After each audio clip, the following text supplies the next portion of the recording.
So it's nice to see São Paulo described in a comic book like that.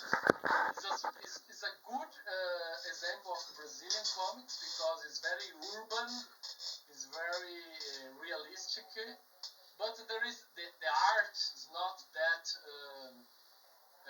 too naturalistic. It's like a cartoon also. But for example, there is a scene in the comics. There is a hospital. It is the hospital where my daughter was born. So when I was reading, she was I think 3 years old, and I showed to her, look here, and it was surprising to her that somebody would draw a real hospital in a comic, because she was accustomed and to saw superheroes and fights and everything. And then I told her, no, comic, you can write anything in comics, from historical journeys to urban stories to sci-fi to everything. And so it's nice to see something like that. Yeah, so you were represented and your city was represented, and yes, that's cool. Yeah, that's cool. Yeah. That's the thing about the movie that Phil was talking, Secret Agent, because it's a vision of a city that in the northeast of Brazil, named Recife, that you don't see, even in Brazil, we don't see a lot of that. So it's nice to see the city, the history of the city of how the buildings was changed, the purpose. So that's the nice thing. Beautiful. Fabio, how many comic books do you have? If my wife is not listening, I can tell. I think I got some. Yeah, I know shit. I think it's kind of 3,000 comics. Wow. That I got, but mostly Superman and DC. Well, I got some things different, but that part I don't know the number for sure. Which one is your holy grail? Like, which is the one that you're the most proud of? That I have, or about? No, that you have. That you have. There is a Superman comic that is not known too much in the world. Is the only Superman comic book written outside United States. It was written in Denmark by a Danish writer, and the artist is famous now. Is a Danish artist named Ted Christensen. He's very famous already in the U.S. market and around the world. But it's a 1990 comic graphic novel, and it tells a story about Superman Lois and Clark, going to Amsterdam, Copenhagen, Oslo, Helsinki, and Stockholm, 5 cities, to talk about world peace during the Cold War in the 80s and 90s. So it's also very different of the style. It does not look like a superhero comic book. It looks like an Italian, a French comic book, and it's also very urban. It shows the cities, and Superman destroys, fighting some bad guys, some monuments in Denmark and Oslo, and every city that they go, Superman ends destroying something. And I talked to the guys, the writer and the artist, and the guys in DC, especially editor Mike Carlin, who was the editor of the American comics, who allowed to use Superman, told them that after the comic, Superman has to rebuild everything. So it does not look like that Superman is destroying something outside USA. So there is a end panel, ending strip Clark telling Lois that Superman will restore everything. It's very funny. It's a comedy book. Does not look like something for superheroes, and that's one thing that I like a lot about this specific issue. And it was translated to every language in Scandinavia, to Italian. It was released in Italian, and it was released in Spain. It was published in Spanish. The first time I read that was in Spanish because I don't know how to read in Swedish or Norwegian. Yeah. So I read in Spanish because I can read in Spanish, and I got so caught up in that I tried to get every issue, and I got them. I have all different languages, and I was able to talk to the writer, thanks to internet, to the writer and to artists, and to learn how they got the opportunity to do that, because DC normally don't allow anybody beside them to write Superman and Batman. And they are the big guys. So the thing that they told me was that during when Superman got his 50th anniversary in '88, they asked every publisher around the world to do something like that. And only the guys in Denmark was up to the challenge, and they did. And that's the cool thing of that comic book. That's the reason I liked it a lot. It's not the best Superman comic book. It does not represent the American way of life like we used to know. And that's the cool thing, because it's so different. So it's a comic. It's so romantic because you got Lois and Clark being normal reports going around. It's very different. I don't know if it is easy to find. I don't have it here, so I could show it to you, but it's very nice.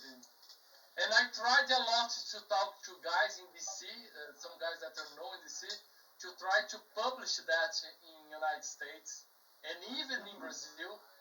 But what they said to me that because of the original Danish company got closed in the 20s, they don't know how to do it. So who holds the originals, who holds the copyright?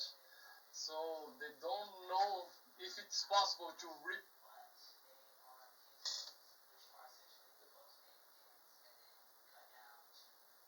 Is frozen. Fabio's frozen. Huh. He'll come back. Hope so. He should be right back. Yeah. Well, Jay, wait, I want to ask you I want to ask you last time, what did you think about AI? Because I know you like old school effects and old school things. What is your thoughts on like that with covers and artwork and effects? I feel like it has its place. It does. It could assist. It's a great question. As an artist, though, like to Phil's point, yeah, I do believe it's kind of taking the humanity out. I mean, there are entire books now just written in AI. There's no author. I mean, but they're all authors. I mean, it's kind of infringing on and a little bit of plagiarism, and somebody will just pump out a book. So, but as far as graphics and things go, I mean, they have been using computer CGI. That's kind of a form of, it's a computer and it's automatically generated. So I'm a practical effects girl. Just like if I'm going to draw a comic, I want to sit down and draw it and then color it. Yeah. Oh, okay. Welcome back, Fabio. yeah, Fabio. I got stuck somewhere in the Atlantic. Hey, Fabio, a lot of countries are producing their own comic books, of course. Yeah. And I see that France is doing really well with a lot of their characters, like Asterix, Tintin. A lot of people don't realize Smurfs comes from France, and Ladybug. Yes.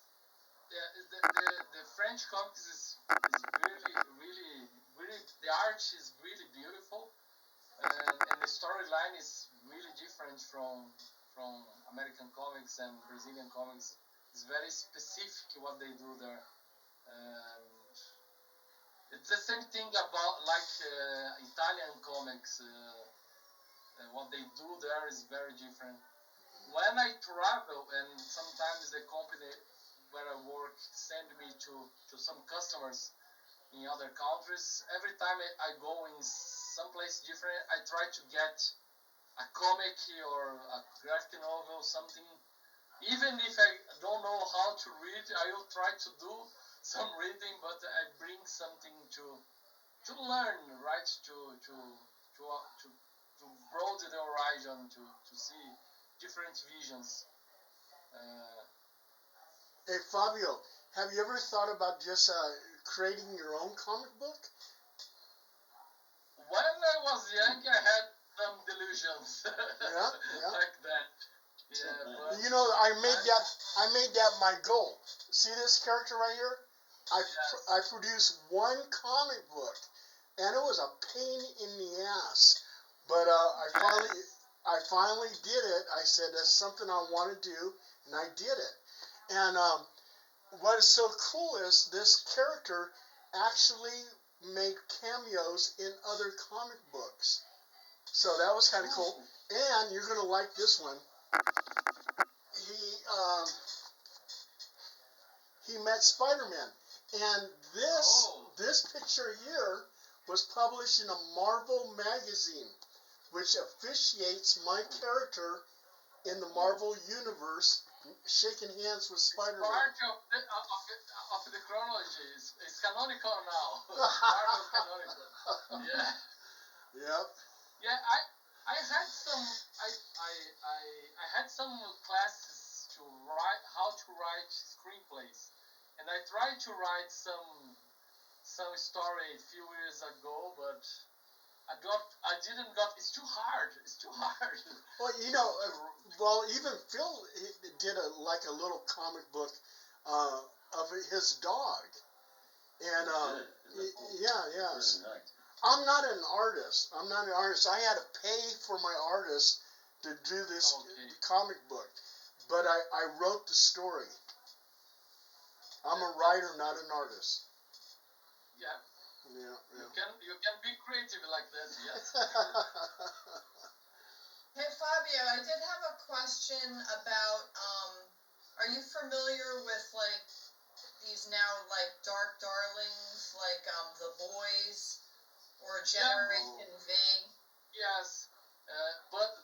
But also I read the comics, the boys comics in the 90s. So I watched the series, but I still prefer the comic. It's the same thing like the Marvel movies. Yep. I'm not too drawn to the live action, but I watched it a little bit because a lot of people would be asked about that. Because it's the construction of the superheroes, right? It's like you take Superman from inside out and Correct. and deconstruct that and put in the real world, and you see that that if a guy has so much power, he would not be that good, right? Correct. Yeah, that's the point, and that's what I'd like to read. For example, Superman comics, because it's a fantasy.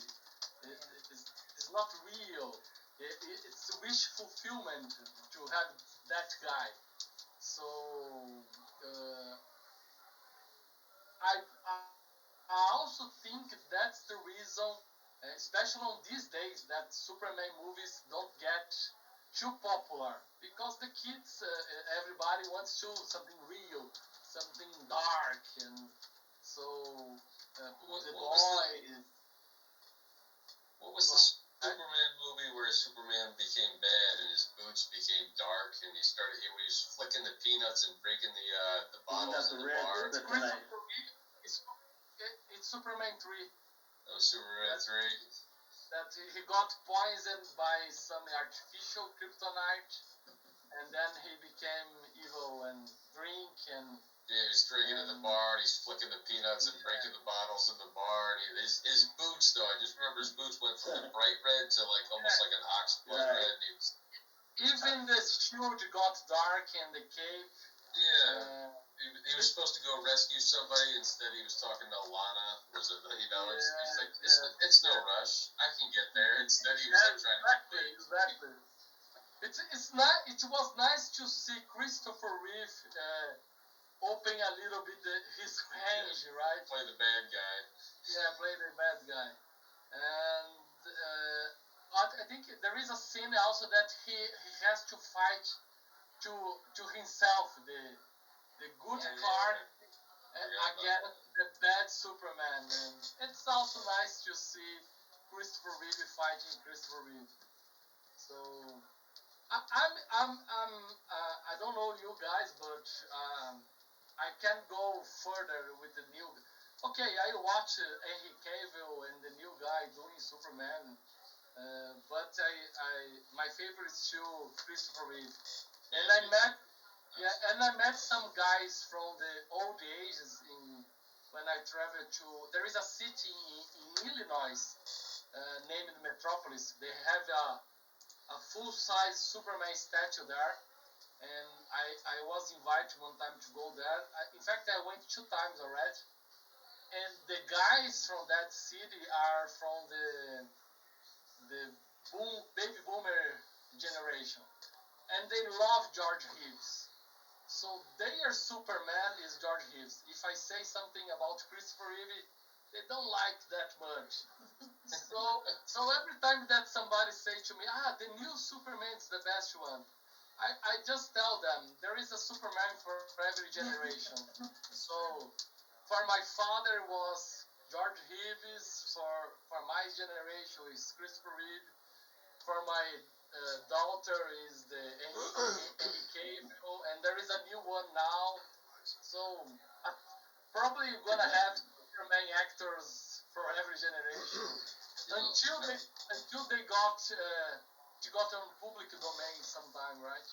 I remember as a kid when the Christopher Reeve thing was just coming out. My grandfather, he was the George Reeves generation, and he was telling me that little kids. He grew up in New York in the Bronx, and he was telling me that little kids were jumping out of windows with like blankets tied around their necks. You know, when the Superman TV show, the George Reeves, because they wanted to be like, they thought they could fly in. Here in Brazil.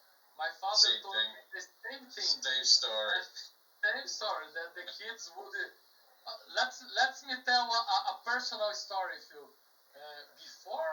When I was 4 years old, before my father got me to see the movie, the Christopher Reeve first movie, he taught me a lot about this is a guy, he does not fly, he's just an actor. Don't try to emulate that. Don't try to do that. Don't put a shit in your neck. Because they told that story about George